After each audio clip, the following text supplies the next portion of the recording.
দাঁতের সুস্থ থাকার জন্য তাদের বেসিক কেয়ারটা কেমন আসলে হওয়া উচিত? আমাদের পরিবারের সবচেয়ে ছোট সদস্য তাকে দিয়েই যদি আমরা প্রপার ওরাল হাইজিনটা প্র্যাকটিস করানোর চেষ্টা করি, তাহলে শুরুটাই আসলে সে সারা জীবনই বিষয়টা মেনটেন করতে পারবে। সেক্ষেত্রে আমরা যে সবচেয়ে যদি নিউবর্ন একটা বেবি আপনার বাসায় থেকে থাকে, তাকেও কিন্তু ওরাল হাইজিন ইনস্ট্রাকশনের আন্ডারে আনতে হবে। কিভাবে? দেখা যাচ্ছে সে মায়ের বুকের দুধ খাচ্ছে বা ব্রেস্ট ফিডিং করছে, অথবা সে ফর্মুলা খাচ্ছে। দুধ দাঁতের আগে যখন সে ব্রেস্ট ফিডিং করে, তখন তার মুখের মধ্যে একটা স্বরের মতো লেয়ার পড়ে। সেই লেয়ারটা তাকে ক্লিন করতে হবে, অবশ্যই ক্লিন করতে, নাহলে সেটাতে ফাঙ্গাল ইনফেকশন হয়ে যাওয়ার চান্স থাকে।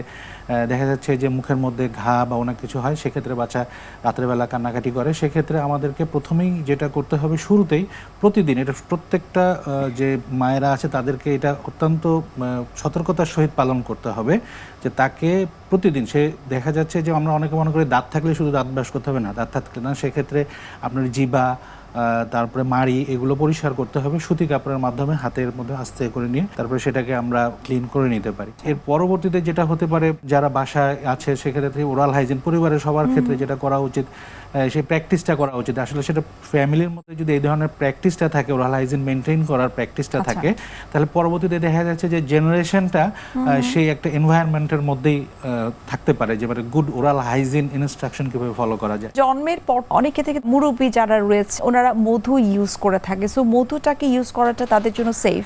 মধু ইউজের বিষয়টা হচ্ছে এটা অনেক পরের বিষয়। আসলে বেসিক যে জিনিসটা আপনাকে মেনটেন করতে হবে যে কোনো বাচ্চাদের ক্ষেত্রে, যেটা যাদের ডেসিডুয়াসটা দাঁত প্রথমের দিকে উঠে, সেক্ষেত্রে যেটা প্রথম যে জিনিসটা আমাদের মেনটেন করতে হবে সেটা হচ্ছে যে দাঁতগুলো যেন পরিষ্কার থাকে। অনেকের মধ্যমূল ধারণা থাকে যে হয়তোবা এটা দুধ দাঁত বা ডেসিডুয়াসটাদের কিছুদিন পরে হয়তোবা পড়ে যাবে, কিন্তু এটা জানা দরকার আমাদের, এই দুধ দাঁতটারও কিন্তু 3টা লেয়ার থাকে, এনামেল, ডেন্টিন, পাল্প। এটাতেও কিন্তু ব্যথা ফিল হয়। তো সেক্ষেত্রে ধরেন আপনি এই দাঁতটা ক্লিন করলেন না, বেশিরভাগ ক্ষেত্রে দেখা যায় 3 থেকে 4 বছর বয়সে বা 4 থেকে 5 বছর বয়সে কিছু রুগী আমাদের কাছে দাঁতের ব্যথা নিয়ে আসে। আসলে সে তখন ব্যথা নিয়ে আসে কারণটা কি? কারণ তার যে ক্যাভিটিটা সেটা নার্ভের কাছে টাচ করে যাচ্ছে। এখন আমরা অনেক সময় রুগীদেরকে বলতে পারি যে এটা তো দেখা যাচ্ছে পালপেক্টমি অথবা রুট ক্যানাল করতে হবে, সেক্ষেত্রে তারা রাজি হয় না। রাজি হওয়াটা সেটা পরের বিষয়, কিন্তু রুগীটাই তো আসলে প্রিপেয়ার না আমাদের এই ডেন্টাল ট্রিটমেন্টের আন্ডারে এত ছোট বয়সে। তো সেক্ষেত্রে দেখা যাচ্ছে যে বাবা মা যারা থাকে তারাও একটু রাতের বেলা বাচ্চা কান্নাকাটি করছে, তারাও একটা অসুবিধার মধ্যে থাকে, তারাও আমাদের কাছে আসছে, আমরাও কোনো ট্রিটমেন্ট দিতে পারছি না। সেক্ষেত্রে প্রথম যে কাজটা করতে হবে সেটা হচ্ছে প্রিকশন তাকে নিতে হবে। কীভাবে? How to maintain the oral hygiene. প্রথমেই বাচ্চাদের ক্ষেত্রে দেখা যাচ্ছে বাচ্চারা ব্রাশ করতে চাবে না, এটাই ন্যাচারাল। রাতের বেলা যে অভ্যাসটা সারা জীবনের জন্য তাকে করতে হবে সেটা হচ্ছে ঘুমাতে যাওয়ার আগে তাকে ব্রাশ করাতে হবে, মুখটা ফ্রেশ করাতে হবে, নতুন জামা কাপড় পরায় তাকে বেডে নিতে হবে। একটা গুড এনভায়রনমেন্ট ক্রিয়েট করে তাকে বেডের মধ্যে নেওয়া উচিত। সেক্ষেত্রে যেটা হয়, সে সেই জিনিসটাই ফলো করে কিন্তু পরবর্তী জীবনে। তা আমরা আমাদের দেশে প্রেক্ষাপটে দেখা যায় কি, আসলে অনেক সময় আমাদের ব্যস্ততার কারণে, মায়েদের ব্যস্ততার কারণে আসলে আমরা বাচ্চাদেরকে ওভাবে দাঁতের যত্ন নিতে পারি বা না। ল্যাক অফ নলেজও আমরা বলতে পারি। অবশ্যই ল্যাক অফ নলেজ।